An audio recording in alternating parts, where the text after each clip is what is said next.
Meine Damen und Herren, dann begrüße ich Sie ganz herzlich zur 11. RingCon. Es geht so schnell, schon wieder ist ein Jahr vorbei und wir sind wieder hier. Herzlich willkommen zur Pressekonferenz der RingCon. Ich bedanke mich erstmal für Ihr Erscheinen und ich bedanke mich natürlich wieder ganz kurz bei unseren Sponsoren und Kooperationspartnern wie Sci-Fi, 20th Century Fox, Elbenwald ist hier, Labzeit, Egmont Verlagsgesellschaft, dann meine Kooperationen mit Film Echo, Abenteuer Medienverlag, der Nautilus. Ganz herzlichen Dank für die tollen Kooperationen. Und wir machen es heute ganz kurz und bündig. Bevor ich jedoch unsere Stargäste in den Raum hole, zwei kleine Hinweise in eigener Sache. Ich weiß nicht, ob Sie es schon gelesen haben, in der Pressemappe steht es und im Programmheft. Wir veranstalten zu Ostern eine Convention zum Hobbit-Film, die sogenannte HobbitCon, There and Back Again. Und wir haben bisher schon 10 Schauspieler aus den neuen Hobbit-Filmen angekündigt, 10 Zwerge. Schauen Sie einfach auf unsere Website www.hobbitcon.de, das lohnt sich wirklich. Und der zweite kurze Hinweis geht auch auf ein Event von uns, und zwar, da geht es um ein LARP-Event. Und da ich hier keine Fachfrau bin, möchte ich jetzt bitte Kerstin und Frank Heinrich zu mir bitten, die Ihnen eine Minute ganz kurz was dazu sagen. Dankeschön. Ja, danke. Hallo. Ja, ich hoffe, wir schaffen es in einer Minute. In einem Satz gesagt, wird nächstes Jahr nicht nur eine HobbitCon geben, sondern auch noch eine weitere Convention. In dem Fall geht es aber nicht ums Thema Schauspieler, sondern es geht im weitesten Sinne ums Thema Schauspiel. Wir werden ein Live-Rollenspiel veranstalten für die FedCon GmbH. Die Orga heißt Broken Crown. Wir haben draußen im Foyer einen schönen Stand aufgebaut.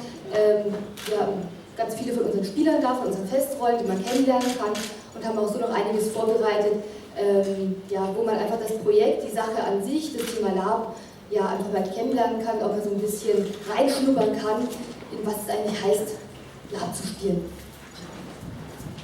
Ja, und zusätzlich werden wir morgen noch einen Vortrag über das Thema Lab halten und am Sonntag einen Workshop, wie kommt man mit dem Thema Lab zurecht, wie kommt man dort hinein, was begegnet einem dort und was kann man auf Lab erleben. Und nicht zu vergessen, den ersten bildlichen, Exkurs ins Thema Broken Crown Lab sehen wir heute Abend auf der Opening Ceremony. Wir haben einen 4-Minuten-Trailer gemacht, der so ein bisschen in das Fantasy-Reich von Ulscha und der ganzen Orga entführt, und ich würde mich freuen, wenn ihr alle dann da seid und ihn auch mit anschaut. Ansonsten kommt zu unserem Stand, redet mit uns, wir freuen uns drauf. Unser Stand ist übrigens die große mongolische Jurte.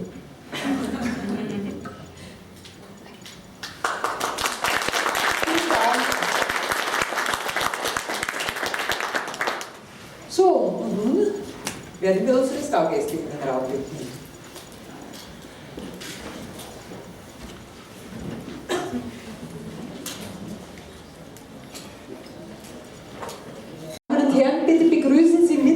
Stargäste der RingCon 2012. Beginnen wir mit Team Starkid. Wir haben 8 Leute von Team Starkid hier, aber ich habe 3 davon in die Pressekonferenz gebeten, sonst wird es zu eng. Beginnen wir mit Corey Lubowitsch.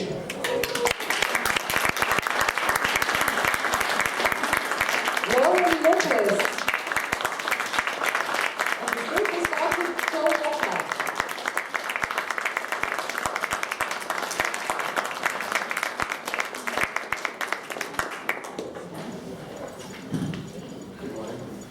Kristen Bauer.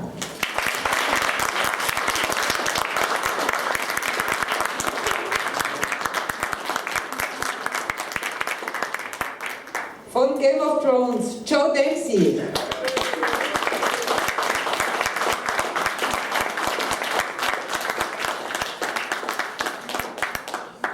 Nicht irritiert sein, in diesem Namensschild hier für Jason Momoa, der ist auf dem Weg hierher, ich hoffe, er schafft es. Er kommt dann zwischendurch rein. Es geht weiter mit Craig Horner.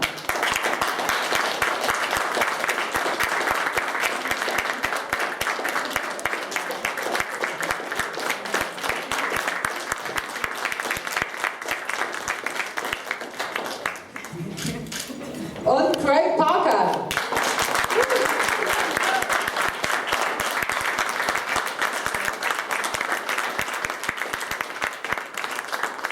elften.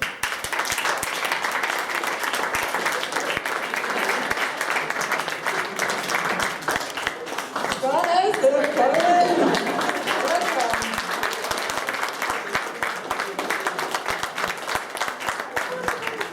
And the next topic, Billy Boyd.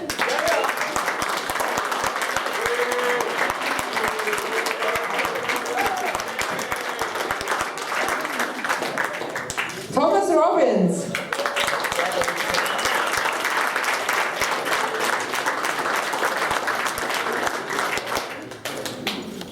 And Mini Mark, Lori Danchi.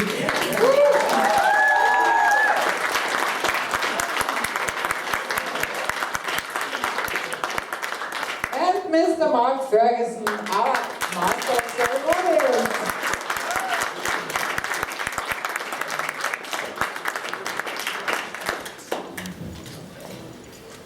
Thank you very much. Welcome, ladies and gentlemen. Welcome to RingCon's Pressekonferenz. Meine Damen und Herren, ein ganz kurzer Hinweis noch. Wir haben, wie gesagt, 3 Mitglieder von Team Starkit hier. Und ich denke, viele von Ihnen werden nicht wissen, was Team Starkit ist. Richtig? Well, as you can see, we have 3 members of Team Starkit here today. RinCon is the first appearance at the German convention for Team Starkit, right? And I don't think everybody here knows what Team Starkit is. And before we start our Q&A session, I would like to ask you to introduce yourself and to inform the audience about your project. Who and what is Team Starkit? Please tell us a few things about your project. Please use the microphone. Thank you. Okay, you're starting with tough questions. Good morning, everybody. My name is Joseph Walker, and I'm here with Team Starkit. We're a theater company. I think we're probably best known for our work doing Harry Potter parody musicals. So we did a Harry Potter musical and a Harry Potter sequel. So those are well known. We've done some other work as well. Recently we did a Batman show named Holy Musical Batman, which is pretty fun. So that's what we do, and we're here. We're here just representing. I guess we're here picking up the Harry Potter side of the fantasy world. So I don't know. Do you want to add anything? Sure. What makes our theater company a bit different is that we do original and parody musicals, and then we film them with a 4-camera setup, edit them like a movie, and put them on YouTube. So that's kind of how we've gotten the sort of international fan base. So that's a little more of an explanation of how we made it all the way to Germany from the States where we're stationed. So. And not only is this our first German appearance, it's our first European appearance at all, so we're really excited to be here. Thank you very much. Okay, dann beginnen wir mit unserer beliebten Frage- und Antwortstunde. Und unsere Stargäste, bitte melden Sie sich bei mir mit Handzeichen und ich bringe Ihnen das Mikrofon. Alles beginnt. Hi, hello, I'm Alice from Archive Movie. My question goes to all of you. It's about this whole fantasy genre. If you look in the television, you see more and more fantasy series coming up. So what do you think? Why is it so attractive in the year 2012, where we are looking to a mission to Mars in 10 years, that so many people, and even more people getting in contact with that, are so attracted to this genre from an age which is maybe 500, 600, 100 years in the past?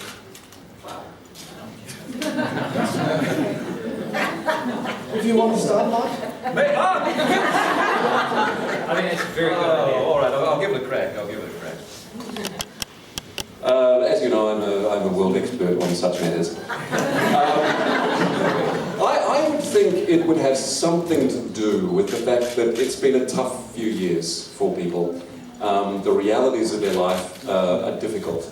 And rather than reflect in a realistic or a naturalistic way of the time, of the present, that back to people already know that, But shows like Game of Thrones particularly are able to pick up on the nasty politics, the brutality of life, but in a way that is removed so we can think about those issues but not be depressed by them. Thank you very much.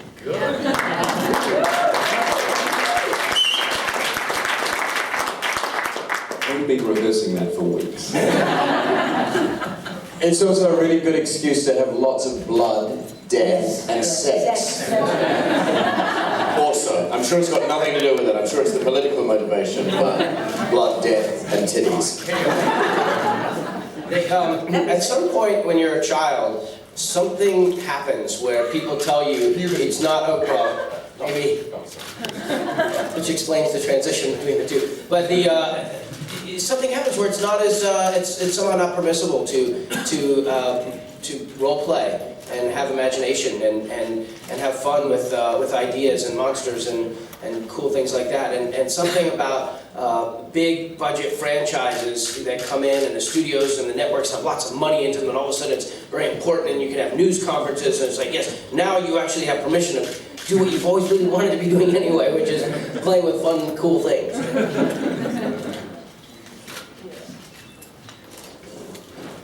Anyone else? It was coming. Yes, well done. Okay, then another question to Craig and to Craig. For me, I also enjoy Legend of the Seeker.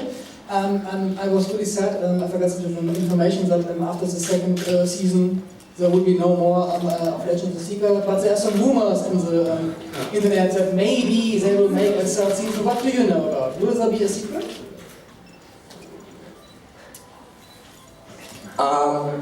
I would love there to be. I think there should be more. You know, if it's such big high powers and so many hands go into this big cement pot, you know, and I think the cast and crew would have loved to have kept going. We had such a great time.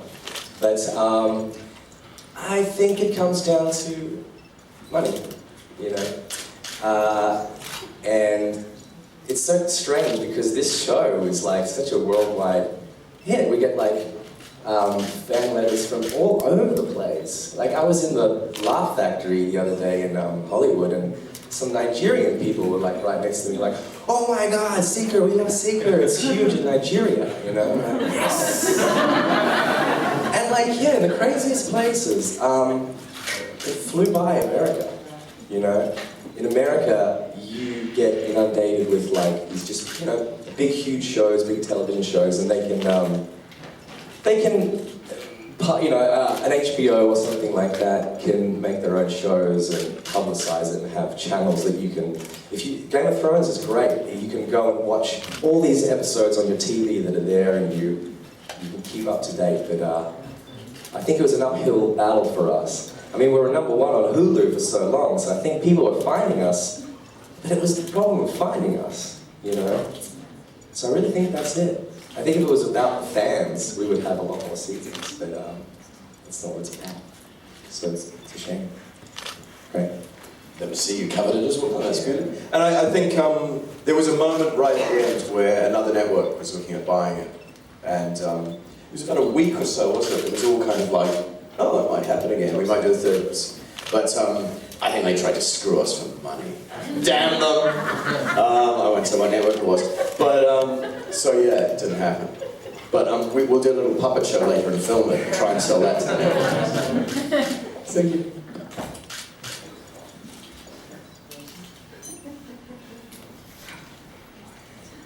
Hi, I'm Yvonne from Bravo magazine. Nice to meet you guys. I'm very happy to have two members of the Fellowship of the Ring here. And after, I think it's 12 years ago, you stopped filming, or nearly a decade. The last movie was... Yeah. I always wonder how do you guys, are you still in contact? Do you still call or meet, or is it He never calls, he never calls. It's sad, we're sitting around looking at the phone, you know. I think some do. I've sort of been out of communication a little bit, but you guys... Oh, sorry. Hello? I don't know. Yeah, we do. When we're in LA, then a lot of us seem to be around the same area, but Sean's not. He decided to go somewhere else. I don't know where he went. I used to have his phone number, but that was a long time ago. So yeah, I haven't seen Sean for a little bit. Yeah. We tweet off. Yeah, we definitely, and we talk that way, and whenever we're in the same neighbourhood, we go, hey, let's meet up, and then we don't. That kind of thing. But now he's a Teenage Mutant Ninja Turtle, and I've got a 6-year-old boy, I'll be seeing him a lot more. And there's his family there. The trick is... I remember when she was like 3. Yeah. Now she looks as if she's married and stuff. That's what I was going to say, is we have to wait until our children are old enough to marry each other, and then we'll sort of acquire. Yeah. And you've got the iPhone 5, I noticed. Yeah. Oh, I just showed you a picture. Oh, and my family there too. Siri, show me your phone. How much of your life is still Lord of the Rings? What would you say? 16%. Define those 16%. Well, the conventions, keep or a manifestation of people's continuing interest. Now, The Hobbit's going to come out in a month or in 2 months, right? 2 months? November, 3 months? So that's going to, when we first started doing Lord of the Rings related sort of events beyond the publicity for the films, somehow I started paying closer attention to the Star Wars people. And you realize that as the new Star Wars movies would come online, all the actors and the people associated with the earlier Star Wars films would have a kind of, a renewed enthusiasm about what they had done. So you knew that it would only be a matter of time, 5 years, 10 years, however long, before that same tidal thing would happen with Lord of the Rings. So, I've been blessed to be a part of a few really cool things that have connected with people, and so Lord of the Rings is something that is a part of my everyday experience when I'm out in public or going somewhere. People always, want me to carry them up a volcano or something. So, but we're in Texas. There's no volcano. I always have that argument actually that basically for me it's still about 98% because I dress up as Pippin most days, and I have arguments about how important he was. There was a little guy that carried a ring, and then he carried the little guy that carried the ring. I got trees to come and help us and all that. I thought I was much more important. And talking about things you've done and all that, I just started watching The Newsroom. Did you see the episode about Rudy? Yeah. How cool was that? Have you seen Rudy? Yeah. Right? I hadn't until we were making the 3rd movie, and I watched it one night in a hotel room, jet lagged, and I called you Rudy for about 2 years after that. I've never cried so much at a movie. It was amazing. If you haven't seen it, then do watch it, please. He's talking about The Newsroom as a new Aaron Sorkin who did West Wing and American President and a bunch of other great, Few Good Men, and so this is his new series, and it's about sort of everything that's wrong and things that might be right about the journalism and television journalism. And so they just did an episode where they took one of the ideas that was in the movie Rudy, which is that people kind of go out of their way to help somebody when they need it, and they kind of use the same language and put it in there. So I got a lot of people saying, wow, did you see that, did you see that? So I love it that you were getting some esoteric kind of, late 20th century American cinema references. That's awesome, man. Okay, thanks. Next question. Yvonne? Oh. Hello, Greg. Hello. How are you? I'm very good, thank you. How are you? Thanks. You're going to be cold. My question is, in Spectacles, Blood and Sand, you have a perfect relation with a beautiful woman. And my question is, how it is in your real life? Do you have a fantastic, brilliant relation? No, not yet. Not yet. sad and lonely. Thanks for bringing that up. Thought I'd go to Germany, get over the breakup, heartbreak, heal. Thanks for bringing it up.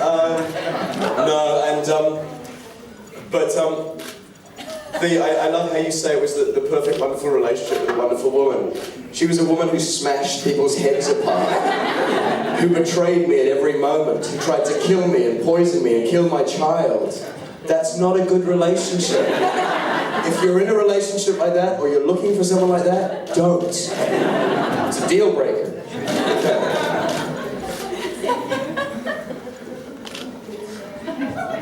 Even I wouldn't ask him that.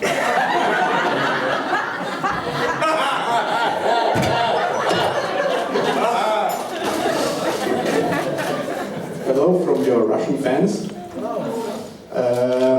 And my question is to the Lord of the Rings people, to this side of the table. You have one thing in common: none of you is in The Hobbit. How do you feel about it?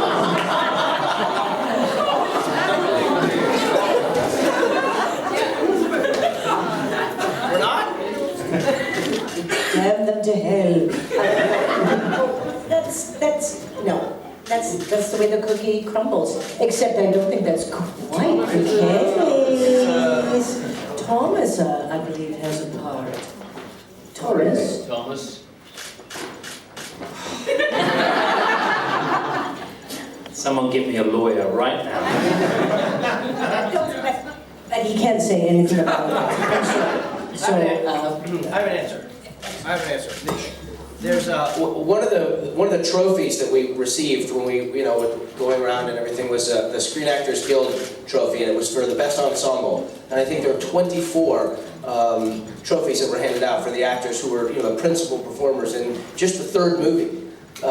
So you got to figure, The Hobbit has mostly characters that don't appear. I mean, there's a handful that do in the rest of in the trilogy. So how are they going to decide how many of those 24, 25 elves are immortal, so they can choose them because they can move back and forth in time? I suppose they can do whatever they want, but I sort of think like, it makes sense to me that not everybody who's a part of the big Lord of the Rings franchise is going to find their way into The Hobbit because numbers.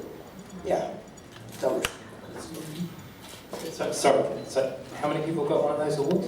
For the third one. No, next one. Thank you very much. Nächste Frage. You have to ask the Star Kids if they're going to do a show here. I want to be in it. You want to be in it? Billy Boyd wants to be in the Star Kids show. That's what he just said. I want to be Hermione. We're hiring. I can dance, just give me a chance to dance. Move your chair. I did that once. It goes really well, yeah. He sings, he's got a band. You should do a parody of his band, of BK. Hey!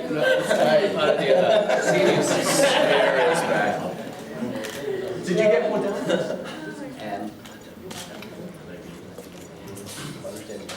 Hello everybody. I would like to ask you what you like most about cons. The people. Of course. That's easy.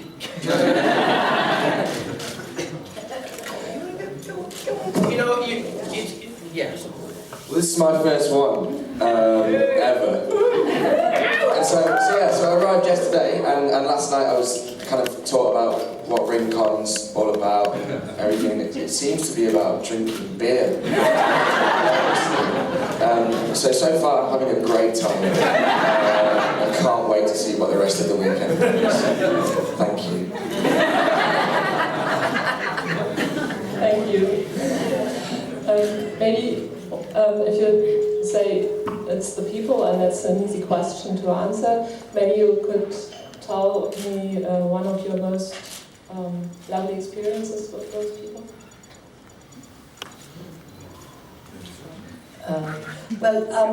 I love it how every year I go home with a bottle of sake from a lovely Japanese woman here. I always go home with some fantastic, lovely lotion from Italy, from someone else. I mean, it's just really lovely that you see the same people every year and they come back because they want to see all the people who also come to the convention. It's kind of like, yeah, there's these people, but then everybody else has got their own thing going on with each other, which is quite lovely. So it's kind of bigger than just the guests that are there. I think it's also this, they're kind of these crazy bubbles outside of the world for a weekend where when you're making something, you're working in a crew, you're allowed to play and you're allowed to be silly and it's your job. So we get very used to that. But then you go into the real world and you have to kind of behave and you can't be that silly anymore. And you come to these things and it's like suddenly working on something where everyone is crazy. And there is this passion and eccentricity and you see fantastic costumes everywhere you turn. There's an incredible level of creativity and commitment and love of the stuff that we work on and we love. You come and realize that other people actually watch stuff too. So, I love you, by the way. It's just as exciting for us, because you go, oh my God, I love you. But you get to share the joy and the wonder of watching good television or good films with a whole lot of other people who really appreciate it. And it's invigorating, and it's a joy. So, sometimes people who are really ill come. A child is really ill, and the parents will come up, and they can't really give their child very much because, there's a thing called Make-A-Wish Foundation where terminally ill children or something like this, and the parents come and they just hope that for a moment this interaction that they're facilitating with their child and somebody that they've seen in the movie is going to give them a little joy. And so you see it and you just wrap your arms around them and you talk a little bit about the movie, and these people go away and they can take that with them, their family can take that with them, and then beyond that they know when they see that movie that they had that touch, that experience. And it sounds heavy, but it's true. That and the idea of all these presents. I mean, I have an entire wing of the house is filled with photos and drawings and all these clothes and things that people make. So I think what fans respond to with these shows is the passion and creativity that goes into them. And then it allows the passion and creativity that people have within them to be unlocked. And so they want to express themselves. And coming to a convention is a chance where everybody acknowledges that within each other. That's my thought.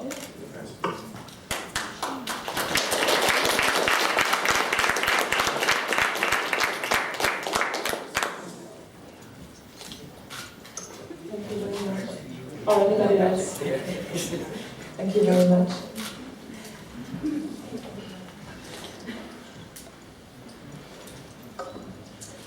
Hello, I have a question for Joe, actually. You're playing in a very, very big production, and have you ever read the books? Thanks. No, do you know what? I read the first two, got through them, and then I kind of, do you know what? In terms of my character, it goes so far off piste that there's just no point. Just wait for the script. And also, I quite like being sort of in the dark about what's going to happen to you. And it leaves you open to, it does leave you open to pranks now. I know Alfie Allen hadn't read the books, and as a result, David Benioff and Dan Weiss just printed him a separate copy of an episode in which he had a gruesome death scene and just kind of waited for the call, kind of panicked calls and thought he was out of the job. But no, I like surprises, and I enjoyed the first two books actually, because I'm probably about to commit blasphemy here. Fantasy isn't a genre that I had any experience of before.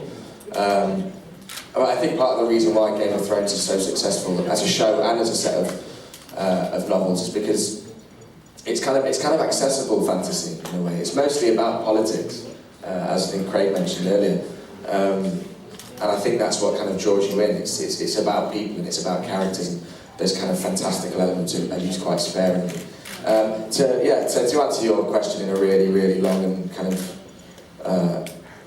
whatever form, no. Thank you. I apologise. You should read them all. They are great. Yeah. How many books are there? 5 by now. 5? That's not too bad, you can do that. Not too bad, I'm nearly halfway through, but you know. Get it on Kindle? Yeah, but 50 Shades of Grey is just waiting to be done.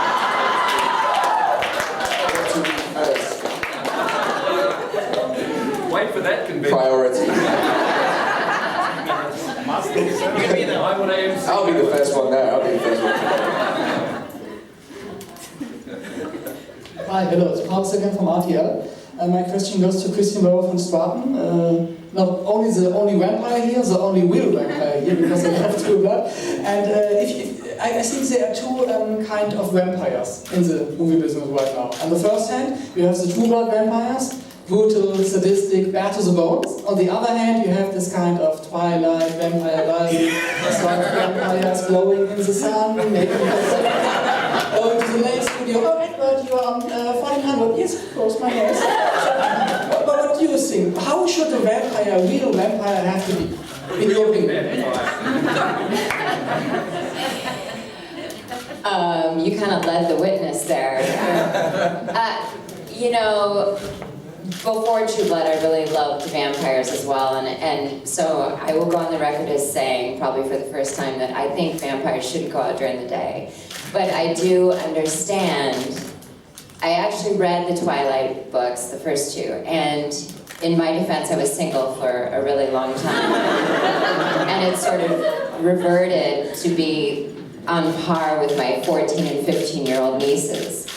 And really enjoyed the fact that it was like 300 pages before he held her hand. I was like, oh my God, he looked at her. No, did he look at her? I wasn't really sure if he looked at her, but I think he did.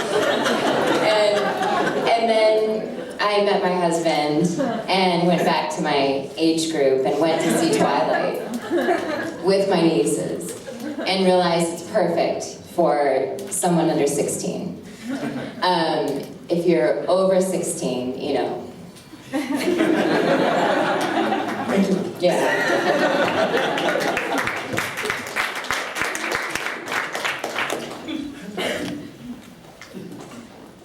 And the next one. Hi, my question is for Team Starkit.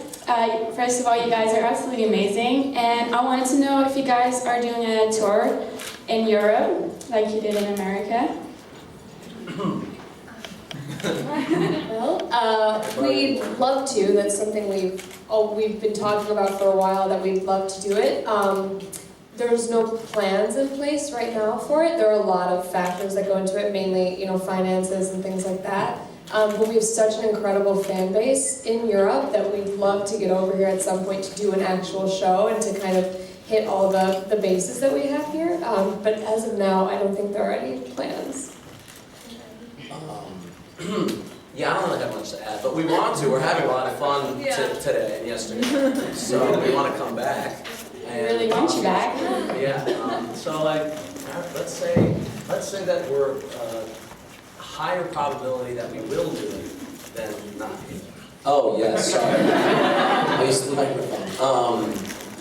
Let's lean towards yes. Uh-oh. Now we have to do it. Thank you.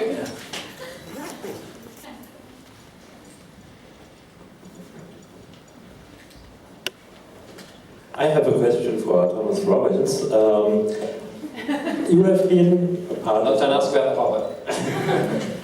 A little bit about. I hope you can answer it without spoiling anything. You have been a part of the Lord of the Rings and now of the Hobbit. You experienced at that time the hype, and now there's a new sort of hype. Is there any difference between filming Lord of the Rings and the Hobbit? Has something changed? It's the same. What do you think? I think when they were making The Lord of the Rings, it was all pretty new, and especially, you know, I think my scene was shot quite early in the piece, and it was quite new, and as a bunch of New Zealanders with all this kind of money making this big film, it was all pretty exciting, and you know, it was, I think, flying by the seat of the pants and all that kind of stuff, just from the days that I worked on it. And this time, I think everyone's a little more confident in what they've achieved, you know, with how the movies did.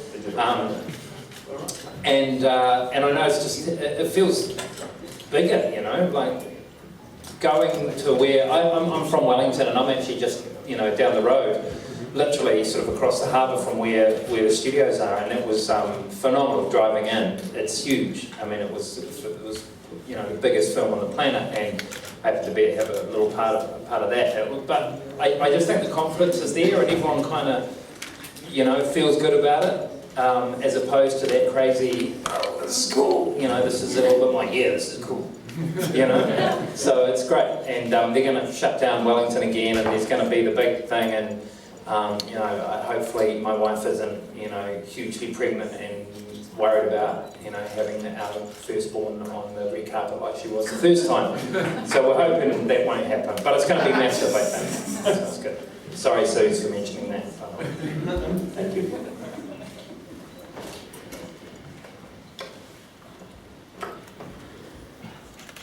It's me again.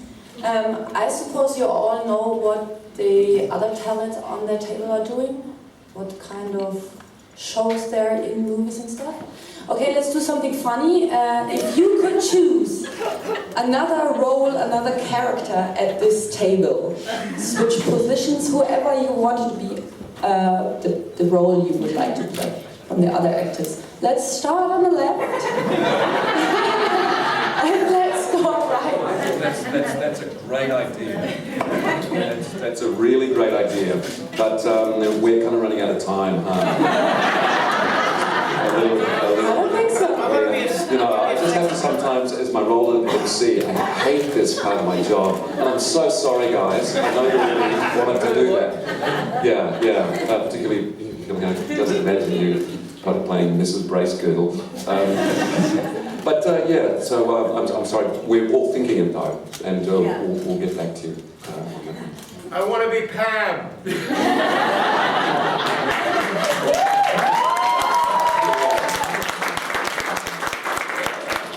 Sometimes late at night, alone.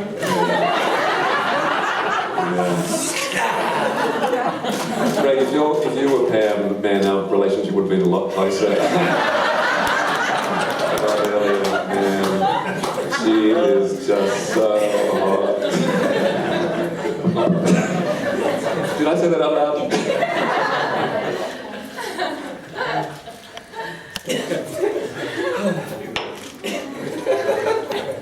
Hello, question for Billy Boy. My name is Britta Guntemeyer from der Murnauser Kreisblatt. No one knows that one here. You have a great band, Big Cake. Is there ever a slight chance that you might come to Germany for a few gigs? And do you like Radio Sepia? You must know them. Come on. Yeah. Do I know who? Radio Sepia. Oh yeah, I do. Brilliant. They're a great band. They're doing great stuff. Radio Sepia. Yeah. You should go on and Twitter and do all that Facebook stuff with them. They're brilliant. Yeah, with the band, we probably will actually be playing Germany quite soon. We have a new album out this year, so we're just organising touring and stuff. And yeah, we always seem to get a lot of good vibes from Germany, so I think we will be over. Okay. So you come and watch.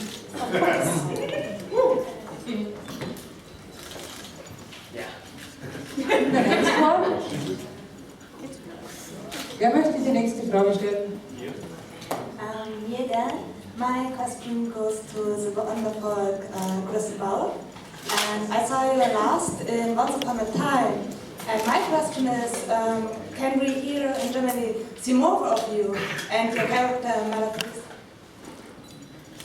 I did 2 episodes last year, so have you seen the whole first season? Yes. Okay, so they're just starting the second season there, and I don't have any plans to go back to it, but I hope.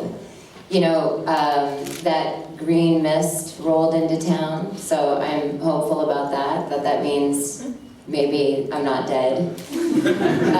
But it was really fun. It's very different than True Blood because it's just a green room with a chair for acting. You know, On True Blood, we build it or we find it to shoot in it, but there it's just like a rug and the other actor.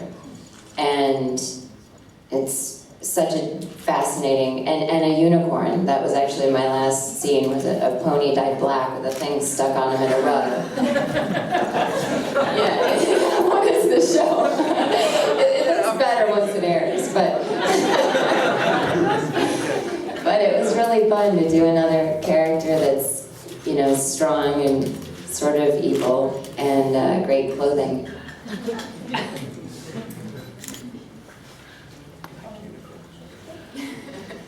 I have a question for Priscilla too. You played Pam and Melfis, both are bad girls. Do you like to play bad girls, or can you imagine to play a good girl, a princess or something like that too? Can I imagine it? For the first, I guess, I've been acting 17 years and True Blood's been 5, so if I'm awake, that's 12 years of my career. They wouldn't let me play anyone with edge.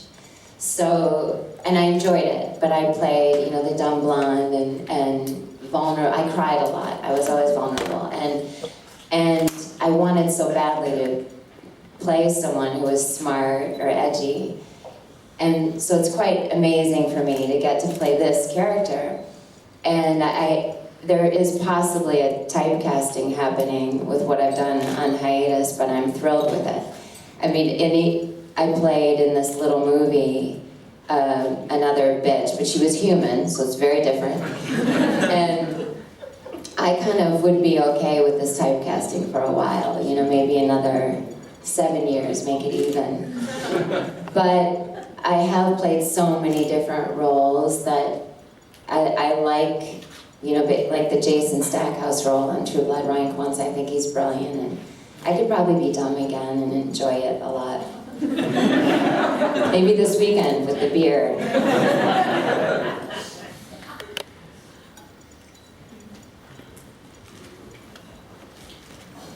And the next one?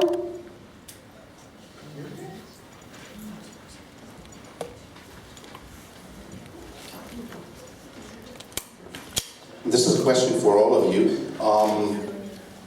Preparing for a role in a fantasy show or a fantasy film, is that a lot different from actually preparing for any other role? Because method acting is probably out of question.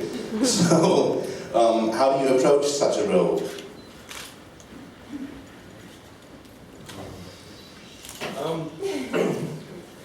I think every show, even a kind of very realistic show, is not this world as such. Every production has its own world, which hopefully you all kind of understand and work and create together. So, if your character, you know, has magical powers or drinks blood, or it's kind of the same thing as if that person is a banker and, you know, they drink scotch and do whatever they do. So it's I think the key is always trying to find the most human way of playing, or vampire human, but the humanity within those characters, and the fantasy aspect is just sort of, it's an external part of it, really. It's the world that they live in, not who they are. And I think the thing everyone strives to do, and the key to making things work, is making them identifiable and human and like us, so we can relate to them, even though they shoot fire from their nose. You have to get the hair right. I remember with meeting Peter Owen, was the guy who designed the look of all the wigs in Lord of the Rings, and it was in Beverly Hills, and I went in to meet with him, and I didn't know what a hair meeting was. I had short hair, so I didn't really know what to expect, and he got out a piece of paper and he sort of sketched what the silhouette of the hobbits was, and how you could see what he had in mind with the look of their curly hair. And you know, you had spectacular hair. So when I dress up as Pam, I use that same hair. GHD, Twisters, Scribe. So we spent a lot more time with Lord of the Rings. I don't know if it was because it was fantasy or it probably was. So we spent a lot of time with dialect coaches and doing sword training and having script and dialogue discussions and you know. So there was an awful lot that went into Lord of the Rings. I don't know if and I haven't experienced anything quite like that with any of the other movies I've done. So I don't know if that's directly attributable to fantasy or not. But when it gets right down to it, it's all about the hair.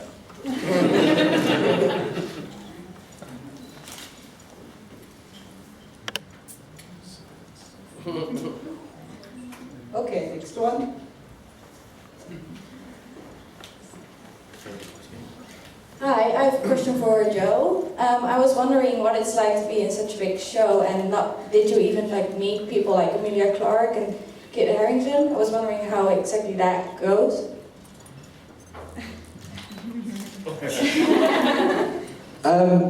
Yeah, I mean, it's in terms of scale, it's like nothing I've ever worked on before. It took a long time for me to get used to. I imagine it's probably the same for a lot of the Lord of the Rings guys. And one thing that I can use to kind of reference that, it's a really strange kind of reference point, is that usually if you're filming outside and you have to keep the light sort of similar for the whole day, you have gaffers kind of rigging up lights on poles and stuff. And on kind of my second day on Game of Thrones, I walked out and there was just this helium-filled blimp of light kind of keeping it daytime the whole day. I've never seen anything like that before.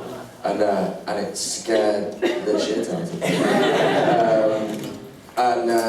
And so in terms of working on something that big, it's kind of, you get used to it over time, and it is quite nerve-wracking to begin with. And in terms of meeting cast members, it's tricky. Belfast is sort of the hub of operations, and people are like ships in the night, but it's kind of great. Sometimes you'll be arriving just as someone else is leaving, but you might catch them for a drink in the bar. But the really nice thing is that because you don't work with them, all the stories are quite kind of separate and disparate. You can really get to know someone and be really good friends with them and have known them for sort of 9 months, and then all of a sudden you'll watch the series and you'll go, oh my god, you're a great actor. I think you're actually really good at what you do. And so yeah, it's great. I mean, I met Emilia Clarke for the first time at the read-throughs this year, actually. But Kit Harington, I've known him for too long now. He's boring. But we actually came to Berlin last year when we finished filming. Myself, Alfie Allen, Kit Harington, Gwendolyn Christie, and Finn Jones all came to Berlin again to drink beer. Really.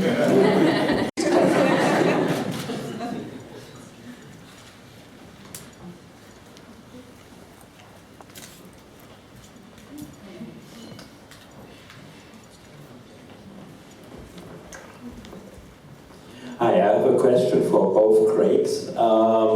Can you tell us maybe an interesting story during filming of Legend of the Seekers, in which both you were involved? Didn't do much, did we? Yeah. Yeah, I'm just trying to think. Out of all 2 seasons, and we're at each other's, against each other the whole time. We never really were in a room that much, really. Brainstorm with me here. Because it was that similar thing where there was these guys, there was Craig and Bridget and Bruce, and because if we met, we'd kill each other, and the show would be over, just like it is now. So it was, the longer we stayed apart, the longer we had a job. So we sort of had 2 different units, really. They had their crew. They'd go off in the woods and, kill more people than I killed in the show, I just point out. And then I would be in the studio with sort of my crew, and we did one scene together kind of early on, but I was, I think, coming to RingCon, so we shot all my stuff looking at a tennis ball. And then a day later, Craig came from the other set, looked at another tennis ball, and we had a conversation. But it turned out, I watched it, turned out really well. Looks fine. Our fight scene, I really enjoyed our first fight scene together. That was fantastic. I mean, because sometimes, well actually there was a point, they often put actors with actors sometimes when you fight, and that can go well, or sometimes it can go really bad. with Craig was fantastic. Actually, I was so impressed. I was a bit nervous, but then we were like, awesome. Yeah, I was really happy with that. And then there was another actor. 30 seconds into it, my hand was bleeding, and that I made the decision that day that I was like, I don't think I can do it with. I want to fight with stunt people from now on. You know what I mean? But if it was Craig, I would take him. Yeah, absolutely fight. One-on-one. We and right at the end, I think we sort of came together. We had one episode where we just hung out together, and it was lovely. It was that same thing. You go, we've worked on the same thing for 2 years, but we don't really work together. And then we got to hang out in the woods. Yeah. He saved my life. Yeah. I saved his life. Tried to kill him. He tried to kill me. We ate some chicken. It's a great episode. So it's funny because you'll see us when it's in action. It's all like I hate you, and then it's cut. It's like we're friends now. So I think people get confused. Like, we're like friends, right? So it's good show. Did I ever kill you? No. Thank you. Okay, time is nearly over. Last question. Who wants to ask the last question? My last question for the day goes to Mr. Brett Parker. And you're going to bring up my relationship. No, please. No, sorry, I'm mad. My question is, you play in Legend of Seeker, Dark and Roll, and I can... Who had great hair. Yes. I love like young. Yes, I love his long hair, and I love the character, I read the books, and I'm a very big fan of Dark and Roll. So how is it for you to play the bad one, like Dark and Roll or Claudius in Spartacus? How is it? Is it fun, or is this... What is this for you? It's so much fun. As Kristen was saying, for the first sort of chunk of my life, I always played kind of good guys and nice guys and things. And maybe my true self is finally coming out. But the baddie characters never think of themselves as bad, but they're strong. They believe in what they're doing. And they're freer than the good guys. They don't have to behave a certain way. Their code is their own. And to play is wonderful, because you get to do monstrous things, and it's so much fun. And you go to school and you beat people up, or you kill people, or you treat people appallingly, and it's such good therapy. So yeah, I think it's much more fun. You've got a lot more freedom, and the fun part is also finding a way to make those people why they do what they do, and make them human as well. But and you get great hair as a baddie. Baddies always have great hair and great costumes. Yeah. I like you better as a lady. Sweet man. So in the books you wear white and gold, and yet very long blonde hair.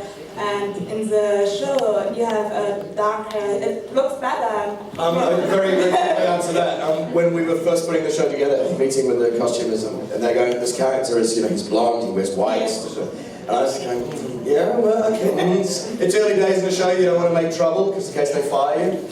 And I'm mulling it over, going, I really don't.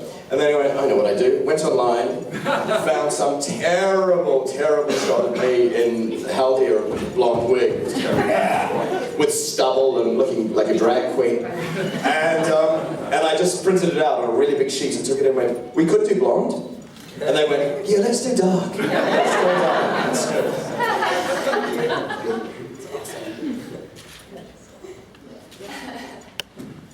Thank you. Thank you.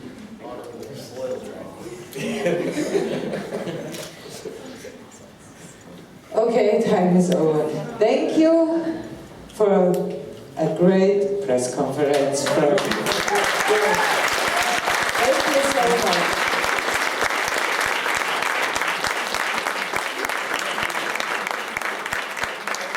And thank you very much to my guys in great fantasy costumes, a living decoration, and to Heiko. Heiko, danke Dankeschön.